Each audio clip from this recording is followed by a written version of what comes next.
આ તરફ દાહોદના ભાટીવાડામાં 12 કલાકથી આગ બેકાબુ બની છે।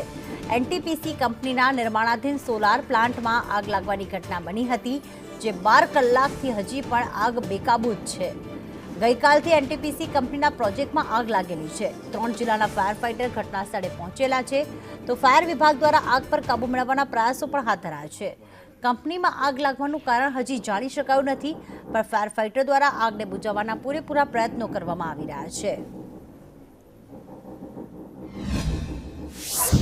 દાહોદના ભાટીવાડા ખાતે ગઈકાલે રાત્રે 9:30 વાગે એકાએક કંપનીની અંદર આગ લાગી હતી। એનટીપીસી કંપની છે તેની અંદર આગ લાગવાનો માહોલ જે છે તે મામલો જે છે તે સામે આવ્યો હતો, અને આપ જે દ્રશ્ય જોઈ રહ્યા છો, સતત ફાયર વિભાગ દ્વારા 10 કલાકની મહેનત બાદ જે આગ પર કાબુ મેળવી લેવામાં આવ્યો હતો। હાલ પણ જે 30% જેટલો ભાગ જે છે તે થોડી આગની અંદર ચપેટની અંદર છે।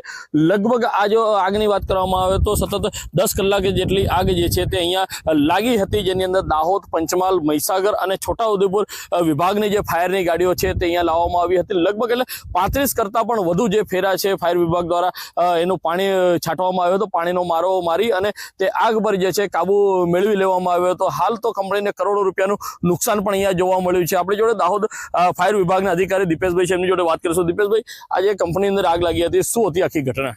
તારીખ 21/4/2025 રોજ રાત્રે દાહોદ ફાયર બ્રિગેડને કોલ મળેલ કે ભાટીવાડા ખાતે નિર્માણાધીન એનટીપીસી કંપની કે જે સોલારનું ઉત્પાદન કરે છે એમાં આગ લાગવાનો કોલ મળતા દાહોદ ફાયર બ્રિગેડના તાત્કાલિક ઘટના સ્થળે પહોંચી આગ વધારે હોવાથી દાહોદ ફાયર બ્રિગેડની 4 ગાડી છોટાઉદેપુર, ગોધરા તેમજ ઝાલોદની ગાડી બોલાવી આગ ઓલવવાની કામગીરી કરવામાં આવેલ, જેમાં હાલમાં આગ ઓલવવાની કામગીરી કરી દેવામાં આવેલ છે અને કુલિંગ કરવાની કામગીરી હાલમાં ચાલુ છે।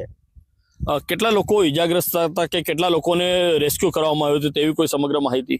આગ લાગી ત્યારે કોઈને પણ ઇજાગ્રસ્ત કે રેસ્ક્યુ કરવામાં આવેલ નથી કે કોઈ જાનહાનિ પણ થયેલ નથી।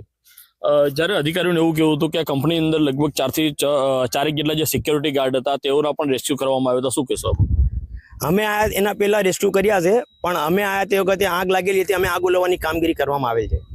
ચોક્કસથી આજે એનટીપીસી કંપની છે તેની અંદર ફાયર વિભાગ દ્વારા પાણીનો મારો ચાલુ કરી અને આગ પર કાબુ તો મેળવી લેવામાં આવ્યો છે। હેમલ પંચાલ, સંદેશ ન્યૂઝ, દાહોદ।